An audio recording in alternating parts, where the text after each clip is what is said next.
Hi, welcome to my second breath and body break video. I brought my dog Sam. Wanted to introduce you to him just in case he barks. Sam is my therapy dog of 14 years, and I often call him Yoga Sam because he loves to listen to me practicing yoga, and he also likes meditation. So he may be featured in some kid videos soon.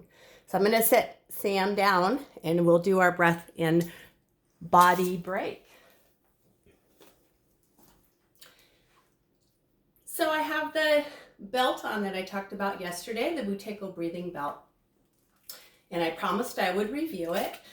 So I'm going to take it off just so you can see how it works. So I have the belt off now.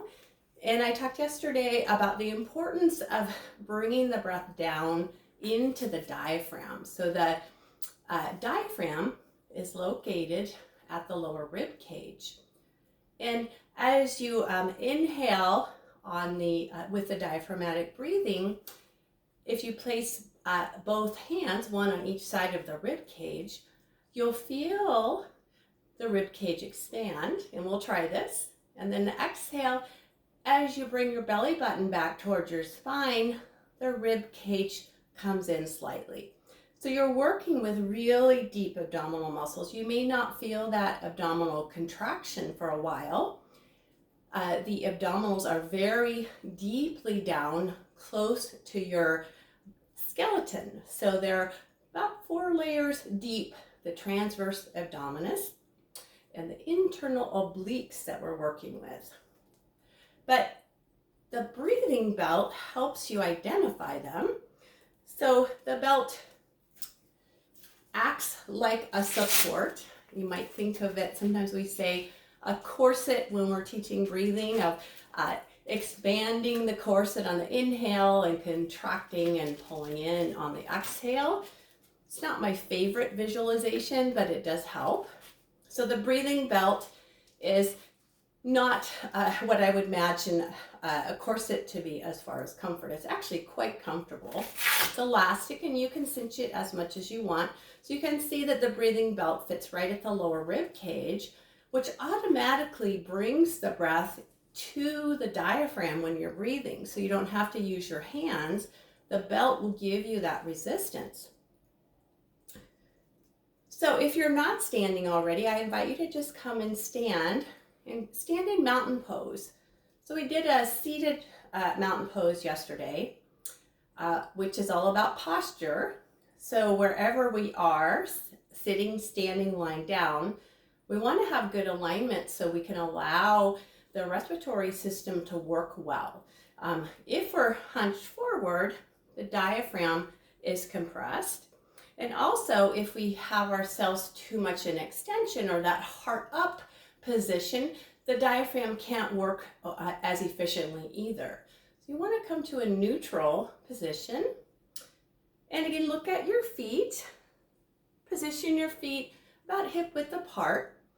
So thinking about hip width being from this hip bone through the middle of your knee to your second toe. Don't force it. If it bothers you to straighten too much or force that alignment of the feet, come to a place that's comfortable hip width apart for you. And then visualize your knees are over your feet, your hips are over your knees, your rib cage is over your hips, your shoulders over your rib cage, your head centered as best you can over your shoulders, and then that little tuck of the chin back. So chin drops in slightly toward the chest. You want to bring tension into the neck, or just a little bit of stretch in the back of the neck as you lift that crown center toward the ceiling. Then the last part of it is to spin the arms from the shoulder blades so the palms are forward. So rest your hands down by your side first. And then imagine, we talked yesterday about the shoulder blades, how they can hug the back of your heart if the shoulder blades are down your spine. So it's a small action. You're going to just spin the shoulder blades, spin the arms open, but maintain the core. So try that again. Just rest your hands by your side.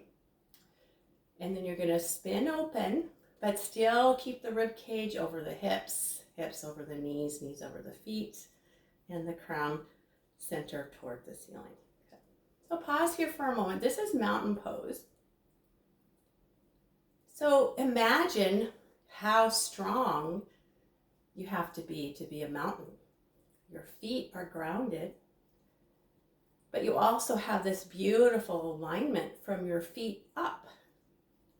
So the feet ground, just like we talked about yesterday, but you have space. So you can imagine a little lift from the top of the head.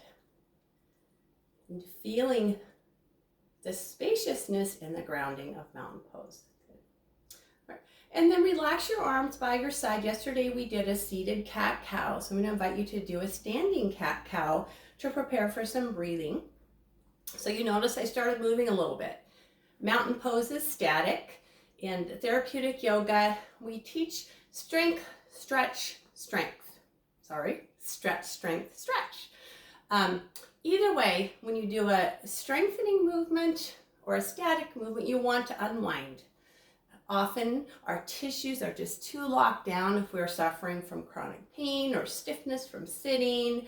So again, undulation in the body. So any way you can move as long as you're not causing yourself pain. Remember that the tops of the shoulders stay relaxed.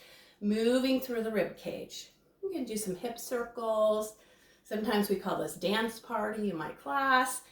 So if you're sitting at your desk or your computer, get up and do a little dance party. Do some movement through the arms. Release the head. All of my classes have this little bit of dance party in the middle, just letting everything go. Good. And then bringing yourself back to a soft mountain pose and just notice how you feel. So the awareness today is bringing the breath down toward the lower rib cage.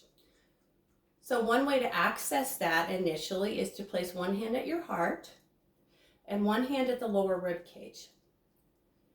If that's comfortable for you, we can always do this seated with the arms propped, but I want to give you a visual of the hand at the heart as pacifying the chest. The hand at the lower rib cage is inviting you to bring the breath lower. So just observing, breathing through your nose. Inhale through the nose and gentle, relaxed exhale. Try that a couple times and just identify without any shoulds, where does the breath first enter your body? So do you notice it at your chest first, or is it coming more toward the diaphragm? So we want to invite your breath to move out of the chest. That promotes hyperventilation and ramping up of your nervous system. We're not accessing the respiratory muscles that we need to use to breathe efficiently. So the next time you inhale, pacify the chest with the upper hand.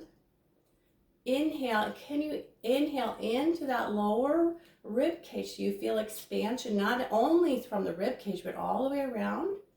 And then as you exhale, can you pull your belly button towards your spine and feel the rib cage maybe sink just a little bit. So that's the diaphragm working. That's diaphragmatic breathing. Try it again. Inhale, expand. Imagine there's lateral expansion. So it's not just here, it's all the way through the whole torso.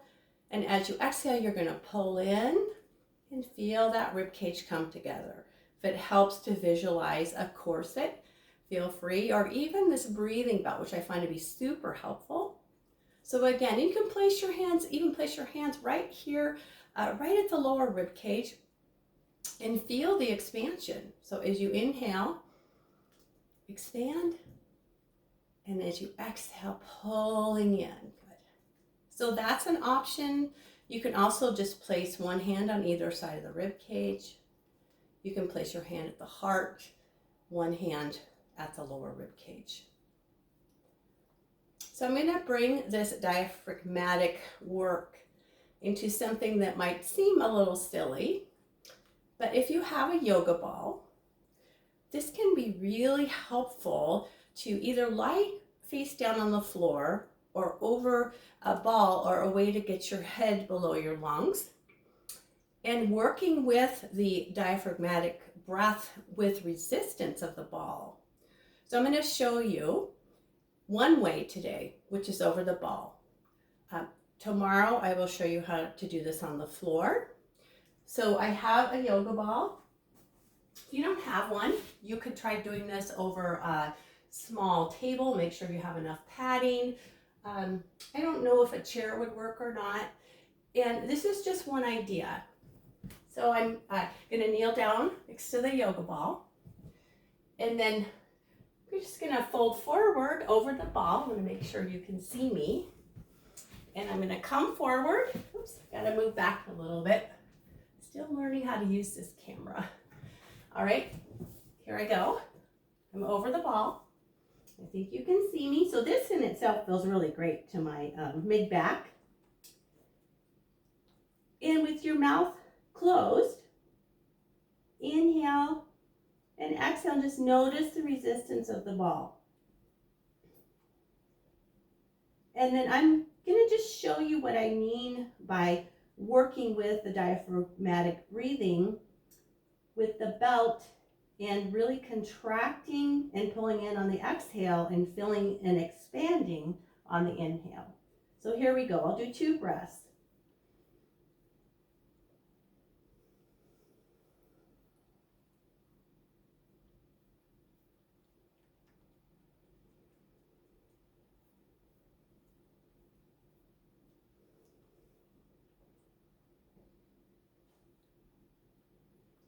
Good, and then I'm just going to breathe easily for a moment, maybe rolling the ball a little bit. I'm going to gently bring myself back up to kneeling. You can always hug the ball a little bit if you want a little bit of stretch through the upper body.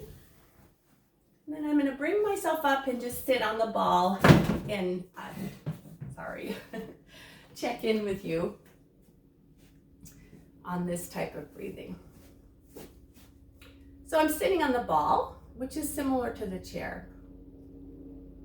So remember, you can place your hands at the lower rib cage to get the feedback from the diaphragm and the torso expanding and filling on the inhale. On the exhale, you're going to pull in lower abdominals and upper abdominals. Another way to do this is to rest your hands on each side of your rib cage. And if you notice earlier that you are breathing more through your chest, just gently place your hand at your heart and one hand at the lower rib cage. You could come into a more subtle breath here, just beginning to learn how to pacify the chest. So if the diaphragmatic breathing is too intense, you could simply just begin breathing, making sure that the mouth is closed. Inhaling gently through the nose and feel a slight flare of the diaphragm, like a jellyfish opening up. And as you exhale, you can pull in, slight drop. Now pacify the chest. Bringing the chest breathing down into the diaphragm, which will naturally bring the body into a more relaxed state.